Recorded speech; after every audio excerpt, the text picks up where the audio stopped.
Have you ever pondered the mystery of why that leftover pizza in your fridge turns into a science experiment after a few days? Or why the apple in your lunchbox becomes a brown mushy mess if you leave it for too long?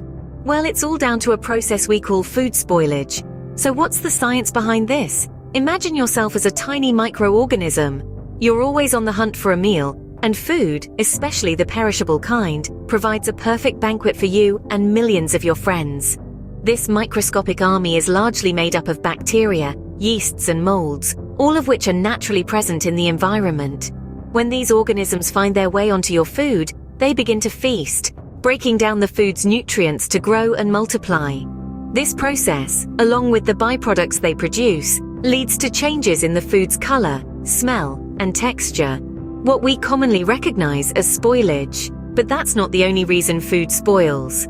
Ever noticed how food tends to spoil faster in warmer temperatures? That's because heat speeds up chemical reactions, including the ones that cause food to deteriorate. This is why we refrigerate food. The cold slows down these reactions and the growth of microorganisms, buying us a bit more time before our food goes bad.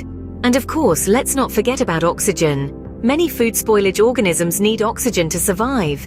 Plus, oxygen can react with the food itself, causing it to change color or develop off flavors. This is why many foods are packaged in vacuum-sealed bags or cans, to keep the oxygen out and the food fresh for longer. To sum up, food spoilage is an inevitable process caused by the activities of microorganisms, the effects of temperature, and the presence of oxygen. But by understanding these factors, we can take steps to slow down the spoilage process and keep our food fresh for longer. So the next time you see that moldy piece of bread or that brown apple, you'll know exactly what's been going on at the microscopic level.